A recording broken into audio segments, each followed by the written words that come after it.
So, Hello, Randy. tell me, what was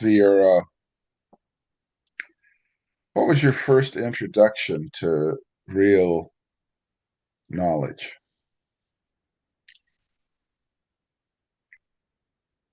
Uh,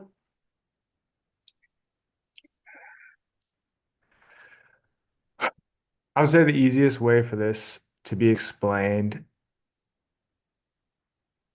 So years and years and years ago, I would say like my start down this path would have been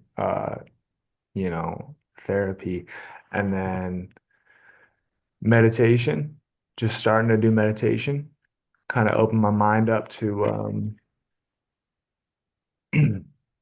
new ways of living and understanding life.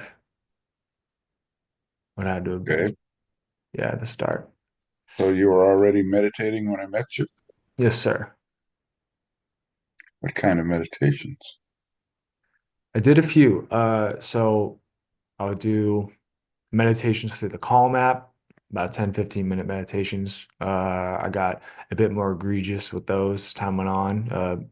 40 minutes probably was the longest I did for any of those style of meditations. And then a few times around, so about like 8 months into my whole process of doing meditations and becoming more spiritual. So at this time, I was really diving into the Christian spirituality side of things, going to church and what have you. And I think started to get pretty rough on my end mentally. I was seeking relief and answers more than I had, as I felt I needed them. Um, so I dedicated myself to these hour-long plus meditations, which was really strenuous for me at the time and very interesting. I felt in those meditations I was exploring my experience and my mind in ways that just made like regular living in my life much much easier, much more entertaining. Um, Hmm. like I go in my mind and I would visualize many, many concepts like a box, like a locked box, and I'd play with this locked box in my mind. And then I'd reach a point where I'd feel sensations and I'll ride those sensations out and experience, like look at over the top of the sensation and the bottom of the sensation. And I'd visualize all those things. I even got to a point where I was, as anyone who knows me knows, I listen to music probably all the time, big on music. I went probably a good month where at this point in my life, I was walking to and from work, about a 15-minute walk each way. Uh, I'd stop listening to music that whole time. And I preferred um, the sound of what was happening around me and just like not being moved by, anything artificial in a sense is like, and then you have your concept that you brought me of objective music. So that's a different story, right? At the time, I didn't have that. The stuff that I was listening to was all like punk rock, very emotionally charged, um, ego driven, and very suffering. Uh, well, if it's the ego, it's all suffering. But for me, it's just a very Yes, it outwardly is. expressed suffering. Um, and of course, along with the meditation came other musicians and art styles that I tended to enjoy, like the Grateful Dead and instrumental music and jazz. I got an understanding once I opened my mind up of enjoying different forms of art. And I think that had to do with developing patience and perspective and like learning genuinely how to feel joyous. I think that was a huge one for me. Um, and over time, as like more suffering came into my life, I would say that I got some answers, but then some answers leads to more questions and more suffering. And so I became disillusioned with Christianity. Um, I felt that the Christian God had failed me, and I felt I had a moment where I was praying, man, for like a couple hours, on my hands and knees, like I was desperate. And yeah, dude, I was just like begging, man. I was like, dude, like you gotta tell me like what's going on here. You gotta like something comforting, something like real. Just give me like the real path that I need to be on. And after that 2 hour long prayer, I stood up and I broke my glasses. And for me, I felt like that was a sign that maybe I was looking in the wrong directions. I'm quite loyal to many things in life, uh, almost to a fault. And so I was not giving up on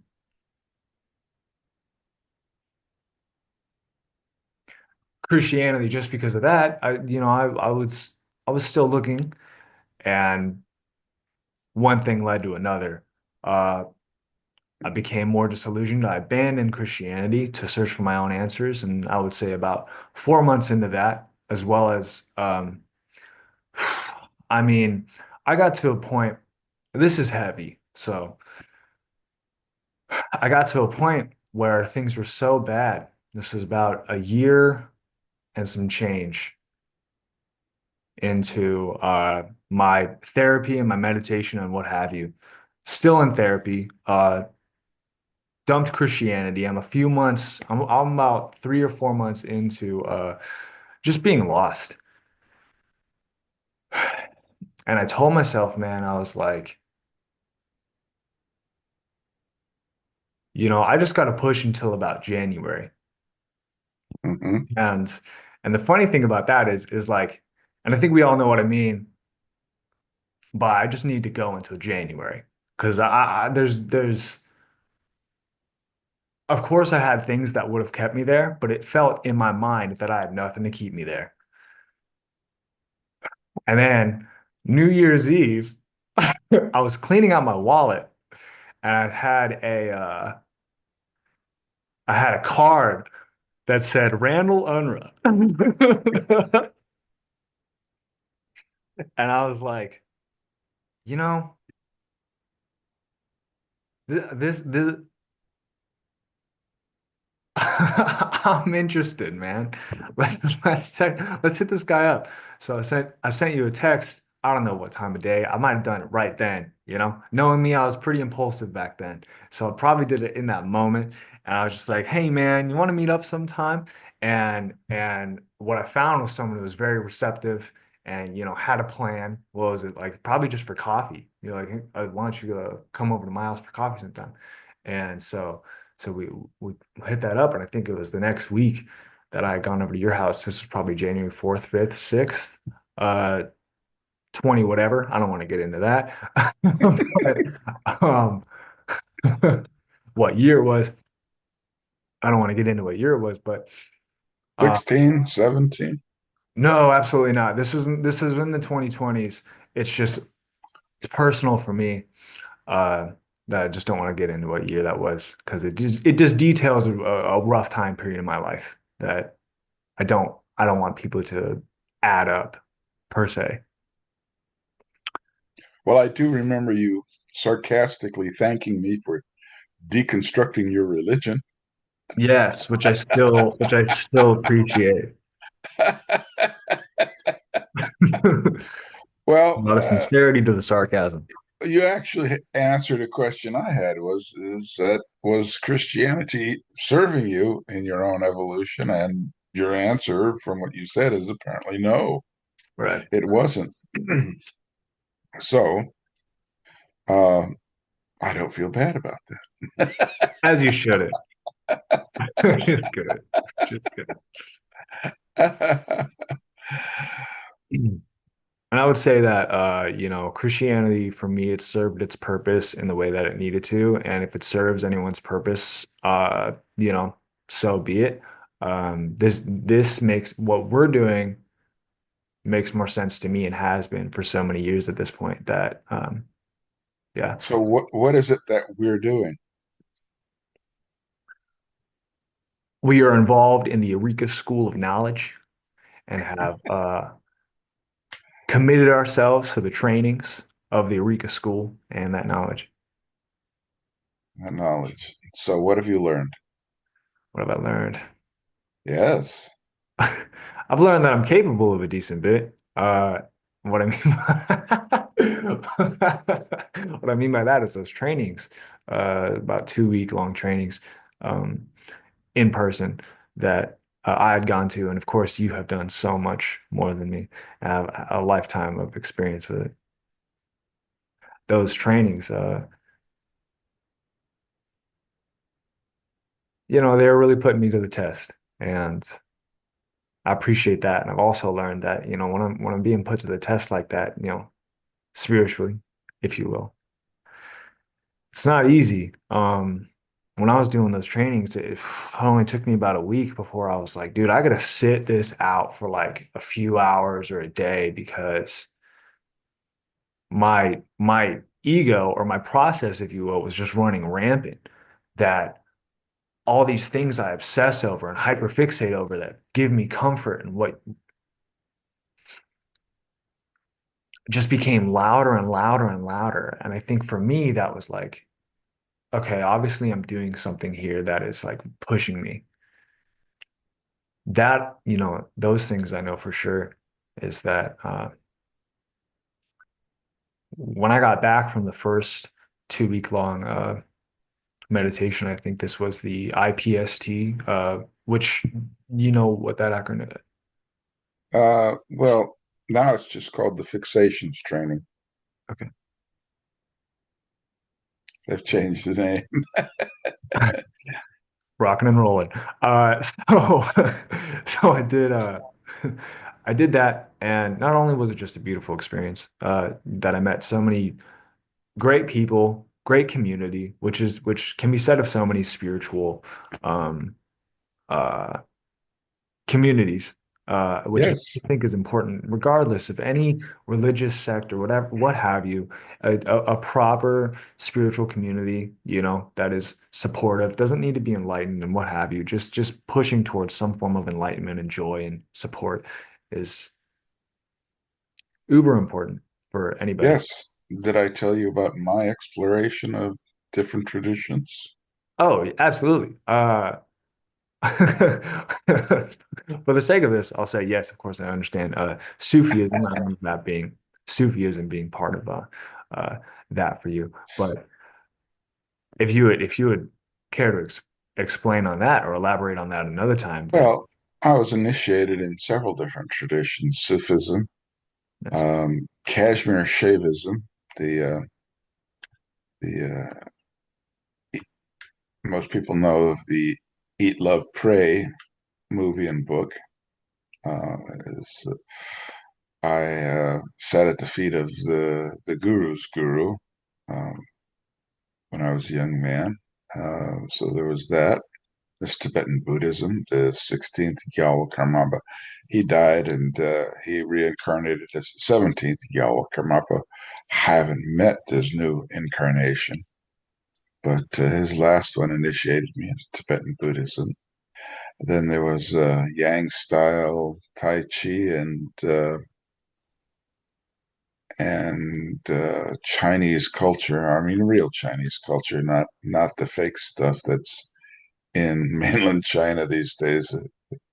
The Chinese culture was basically destroyed by Mao Zedong in mainland China. Now you have to go to Taiwan or Singapore or Kuala Lumpur to find real Chinese culture. But um, Professor Chang Min-ching was my grand teacher who brought Tai Chi and real Chinese culture to the U.S. Uh, um, some shamanism. Uh, what else?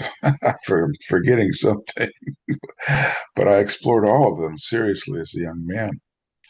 Um, but I was very fortunate that my first real tradition was the Arica School of Integral Philosophy. And yeah, that is exactly what you're describing as the initial training and introduction into that path, that tradition, which is a new tradition, one that's based on science, ontology, theology, theurgy, um, higher logic, and yeah, that's that's the path we're talking about. Uh, it's integral philosophy. There is a fellow who is a philosopher who talks about integral philosophy. Can't remember his name at the moment, but he is well known for integral philosophy. The real point here is that he didn't actually introduce integral philosophy. He's talked about what it might be like, whereas in the Arica school, it actually is integral philosophy, because integral philosophy isn't just thinking about thinking. It's well, that's what philosophy has mostly come to mean in the West is thinking about thinking. That's why the Western culture that we live in is in a state of collapse. You can't say we have a real culture that supports um, the evolutionary path towards unity. Um, Right. yeah, so our culture, our Western culture, which has been adopted all around the world, incidentally to a greater or lesser degree, uh, is really in a state of ethical collapse. Uh, and the one thing I have learned since getting old is that ethics, real ethics, play a tremendous role in our ability to transcend into the state of enlightenment and to cease our suffering when we're in this state. It's taken me many years to get to the point of recognizing that myself. Um, yeah, so that's, I would say that's an interesting point about when I was a young man, it was like whatever worked. When there is, because in the West, our integrity has basically collapsed, our ethics. Mm, Um, really now in the U.S., for example, the highest goal is achieving wealth. right. That's it. Hell Um, yeah. and, and I grew up with presidents and bums. I grew up with average people, middle class. But my father was a famous politician, so I constantly was being introduced to wealthy people and Lyndon Johnson, John Kennedy. Uh, I only met Richard Nixon once, and uh, yeah, my father's connections and fame in politics in California led me to lead a life where it was an ordinary, in one sense, an ordinary middle class life, but deeply connected. You know, I was at Robert Kennedy's assassination that night in 1968 when I was, what, 16, not quite 16 years old. Um, and so I've had a deep connection to both the halls of power on one hand and just the ordinary people who are trying to get by in life, ordinary lives.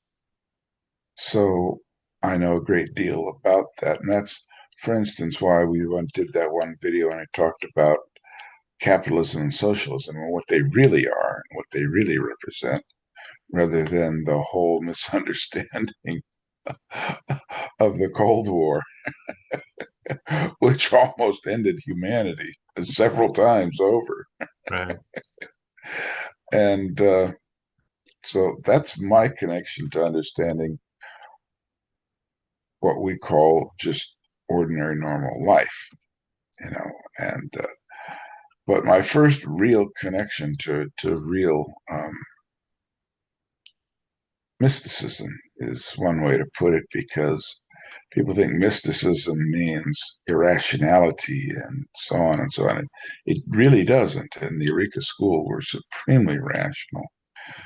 For instance, uh, we know that there are three levels of logic, not just the two that most people know of Aristotelian or formal logic. Right. As we discussed in our first episode. Yeah, and dialectic logic, but also uh, our teacher Oscar Chazo discovered trialectic logic, the third level of logic, the highest level, the one that most closely mirrors reality as such. Um, and so in our school, we are both mystics and supremely logical and based in reality. In fact, that is the goal of our school is absolute reality, um, beyond Well, our I, own I want you to ego. get to the your first real case of mysticism uh in a moment. I just need to say Yes. I've got probably about 7 minutes here. I just have two critical points I need to get across about my experience in this Oh, video, and we could do a part two please, for this. please go ahead. Fantastic, man. I just want to say about I would probably dedicate uh my career as the time I spent as a caregiver to the to my experience in the Arica school on that first trip at the IPST. I had a moment with my masseuse and some others talking about what I was gonna do next. And we all just kind of prayed that I was going to use these hands to do something good, you know? And like I was like, I need to do something practical and grounded, moving. And I need to do something that really gives back. And so it was maybe about 3 or 4 weeks after that first training that my my brother had moved in uh, to where I was living at the time due to some hardship. And with that, we became closer, and it was nice to spend that time with him. He was sleeping in my room with me, and that it was just funny in and of itself. We had a good time, and I noticed he was struggling at work very often, whether it's because, a lack of people or just the workload being so stressful. Caregiving at a facility can just be such a strenuous, affair, especially like you're working with the personable aspects of people's lives every day, and caregiving, that's a whole mess, the way that they do it. But so I noticed my brother was doing that. I was working at Lowe's at the time as a cashier and just chilling. I would be on shift, just reading a 600-page book about UFOs and playing with my Rubik's Cube and, you know, chatting with all the customers, having a good time. That was my life. And uh, I saw an opportunity to like in every way. This was a pro in me doing something meaningful, giving back, uh, getting some experience under my belt about what it's like to be a caregiver and to kind of see where people are coming from, being cared for, and also just wiping butt, man. Like I was like, that's gonna be hard, and I didn't think I'd ever do something like that. At that point, I was like, I think I have what it takes, man. And you know, for a lot of people, they go into that type of thing, maybe thinking they're like, oh, the most selfless person in the world. I've met a lot of people at caregiving who they're cruel bastards. And it's because of the concept of the profession is that like doctors and what have you, is like, oh, you're a good person because of it. And it's like maybe about half and half, right? You get some real beautiful angels, working at that place, man. Uh, and I would consider myself to be a beautiful person on behalf of, just my soul and what have you. Well intentioned. So I would put myself in that category. However, I saw some cruel bastards, man. And so I was happy to be there, to help shake up that balance, right? And that's just their nature and my nature and what have you. It's the way it goes, man. You know. So no, I'm not here to shame anybody for how they show up in the world. But so I did that caregiving stint, uh, and I was burnt out, right? About a year and some change in. I just needed, like, I was like, all right, I think I paid my dues. I gotta get out of here. This place is hell on earth. Uh, but I probably wouldn't have done that if it wasn't for the Arica school and, you know, uh, varying factors as well. Being where I was at in my life, I was very comfortable, and I think that that led to that too. But I had every reason, and like I think I got that courage from the Eureka School to do that. So I'm gonna let that breathe for a second. I got to think about this next thing.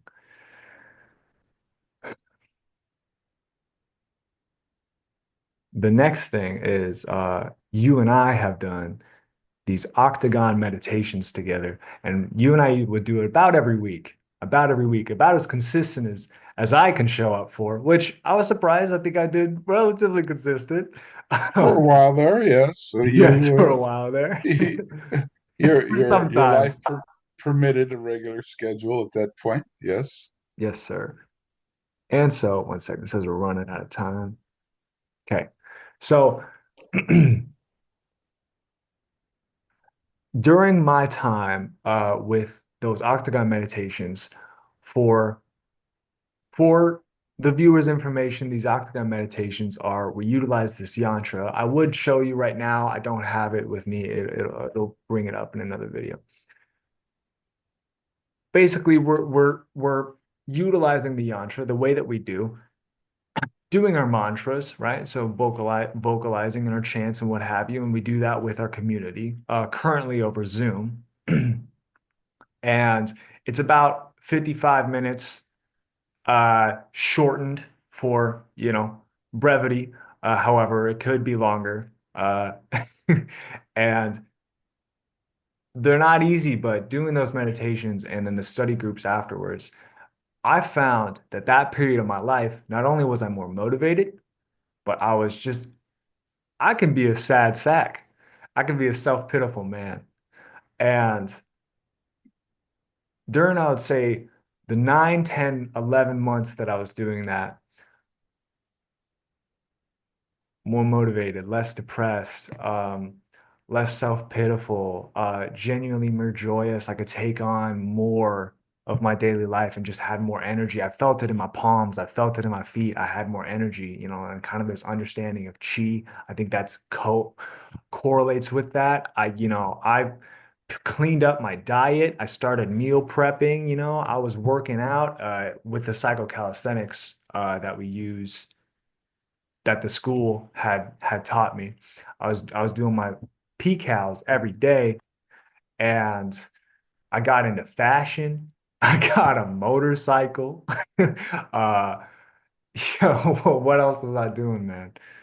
I did the second training at the Arica school. Uh, Hypergnostic. what was that? Hypergnostic. Yes, sir. The hypergnostic, and It's that was actually tough. supposed to be the first training. Supposed to be the first one. Yes. Both of them are tough for different reasons. But the hypernautic training, we did a 36-hour meditation, I believe. And that's when it hit me that I was like, I'm one obsessive SOB. I was sitting there thinking about I don't want to go into my obsessions because I feel like that says a lot about me. So we'll stay too vulnerable. But 36-hour meditation taught me a lot, and that was difficult. And I also felt like a great deal of camaraderie with the people there because of that as well. And and after that, I hit the ground running with that too. And again, once again, my process got really loud for a bit there, and I I'm not a very mouthy person. I can be sarcastic, sure, smirky, a little arrogant, yes, but not terribly mouthy. In that time, I was mouthy. I got back to work doing caregiving at that time, and I was got to do this, got to do that. You guys do that. I was on top of it, but I was angry, and I think that's I think in my experience I've shamed anger and I've repressed so much anger uh, that when that was coming to the surface, as well as my process, that was so I would like to thank Arica for that as well, because getting over those things, right? Going through something to see the other side of it.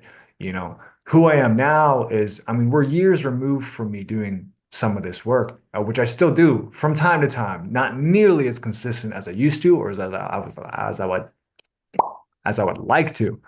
Um, but I can comfortably say that due to the Eureka School, so much so due to the Eureka School, as well as meditation in general, I would say that who I am now, I would prefer to be who I am now versus any past version of myself. Take away this or that and what have you. You know, what I know and what I've experienced has been so transformative, as well as with doing, say, the octagon and those moments of bliss and clarity and kind of like this feeling of being settled and not being pulled by all these irrational thoughts and these and the same thing that happens in your mind over and over and over again, whatever you're thinking about that you happen to think about every day, not being pulled by those things. And just I always try to remember those times and I can do it now, and I can feel that and it's real sweet. I'm not saying I'm the most enlightened guy ever, but I'm saying that any dose of enlightenment that I've been blessed with in clarity has come from Remember one thing is one without second. So our theology is there is nothing but God.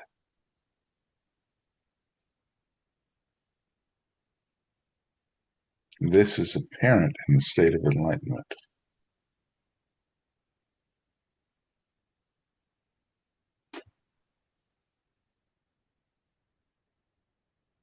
I would say that my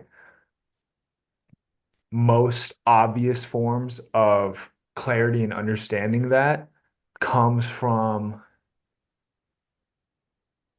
whether it's the work and what have you, just going on these walks. We did those walks in the Arica training. We did these walks where we would go out with the whole group and we would have our mantra and we would repeat this mantra as we go out. And we would all, none of us would look at each other. We would all stay in our own world, right?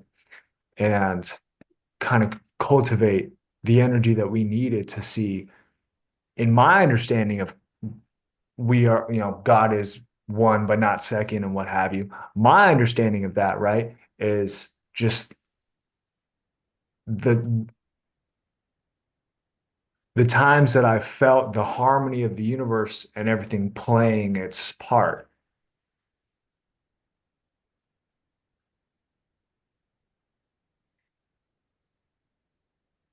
The state of unity, the state of enlightenment.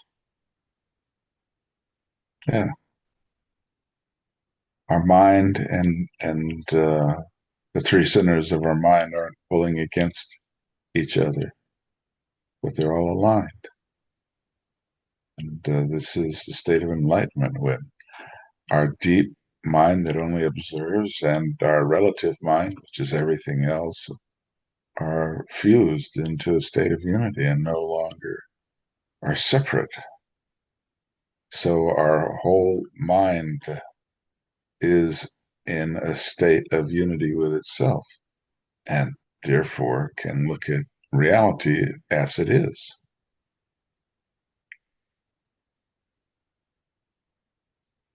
That's that's the truth of enlightenment. Yes, sir. And so and so that's that for now because I got to get ready for work, unfortunately. Uh, Then I bid you good day and see you next time. I'll see you next time. Probably do a part two on this. I would reckon. Yeah, consider this a part one. Yeah. All right, Spencer. All right, Till, brother. till next time. Till next time. Love.